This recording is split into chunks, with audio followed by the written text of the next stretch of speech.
we are talking about unreasonable expectations, I also want to talk about, the part of teachers. I think you addressed it recently also at the conference last September.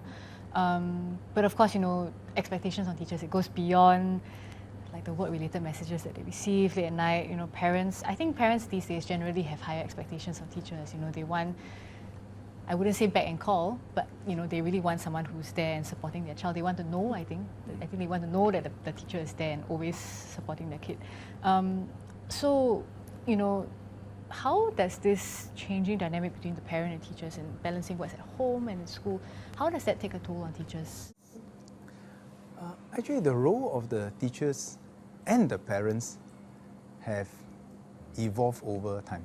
I mean, if I may just share a simple story or anecdote. Many years ago, I think in our generation,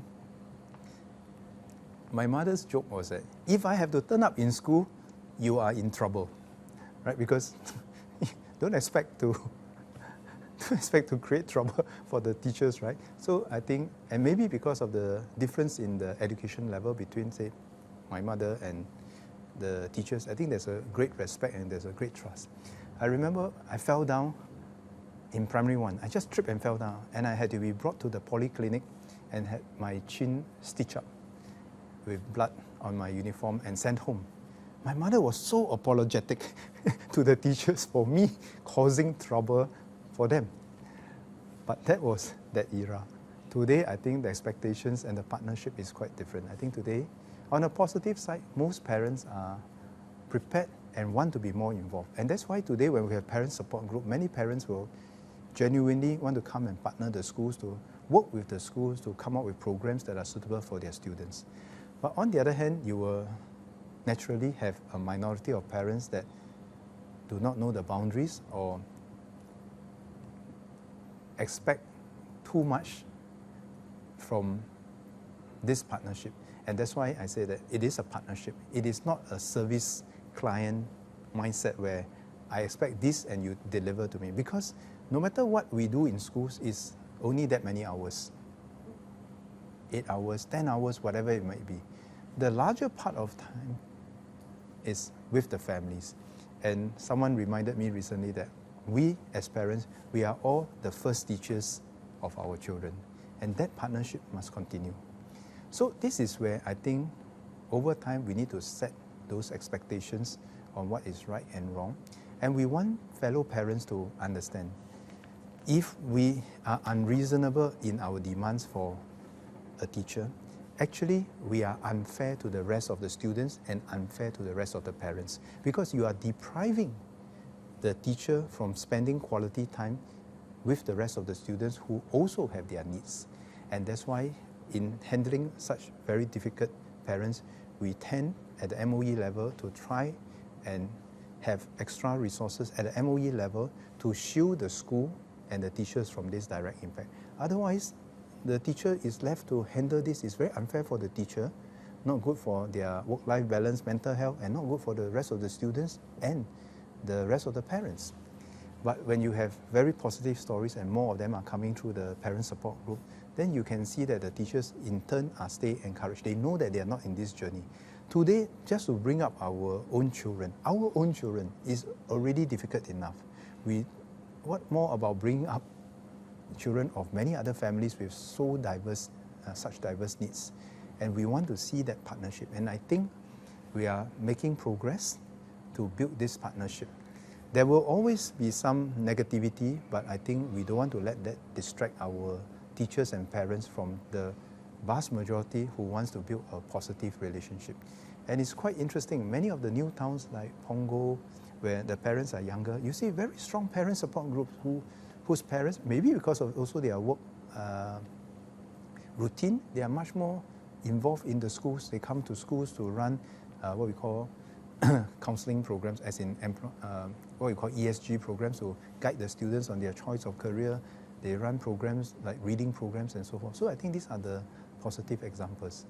But I must admit that every one negative example takes a disproportionate amount of time from the school leaders and also MOE.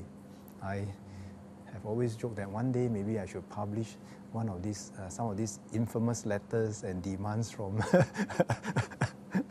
some of these parents. So I thought, better don't do this.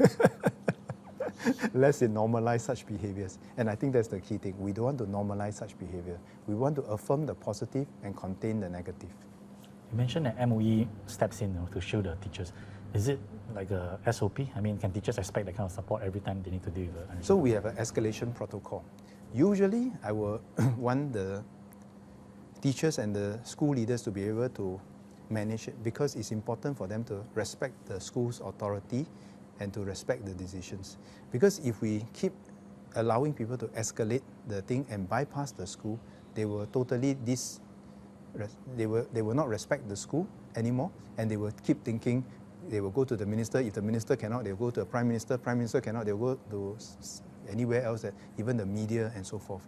And I mean, from the media, you know that sometimes people will send you all kinds of stories to try and use to either pressure MOE and so on and so forth. And sometimes behind the scene, we will have to tell you the real story, but we can't go and say this story publicly because for the interest of the child. I mean, I have cases whereby the parents were so unreasonable that I felt so tempted that I will go and expose your whole story. But I always consider what will happen to the child if we ever do this. That's why we have always held back on this. So there's a protocol. And there is a care team. And on top of that, some of the very vexatious cases, we have dedicated teams in MOE to try and manage this so that we don't end up, because it's not fair. Not every school is going to be equipped to handle lawyer letters, police reports and things like that. So there are instances whereby MOE or even at the cluster level, we will step in to help the schools to make sure that we don't deprive the rest of the students and the parents from what they rightfully should have because there is this one parent that distracts the rest of us from our core mission to help the rest of the students. So there is a protocol for such things. I think there's a sense among some teachers that they are afraid that the school leaders don't back them up, I think in some cases. I think by now all my teachers will know my policy on this and they have heard me spoken about this, and I think they can be confident that we'll be here to back them up. Now, having said that, to be fair, of course, once in a while, our teacher may not be perfect and we have to counsel our teacher to improve. But on the other hand, I would say most of the time, I have faith and confidence, vast majority of the time, I will have faith and confidence in how my teachers handle this. And I think we need to role model for our children. So I give you one simple example. There was one group of parents that came to my Meet the People session to badger me to rescore their children's exam. So I say, okay, there is a process. You want to rescore the exam? There is a process. It's a transparent process by another group of teachers that will rescore the exam. Then I told them that, but I'm not in charge of your final score because it depends on the rescoring. And if you want to rescore, you must accept the rescored papers. Then they look at me and say that it means that it will stay the same and go up, right? So I look at them and say, actually, I don't know, because you are not asking me as the minister to rescore your paper, right? I have not seen the paper and I'm not going to see the paper. I will leave it to my teachers to do it professionally because there's a process. It can go up, it can stay the same, or it may go down. And then they look at me like, how can this be?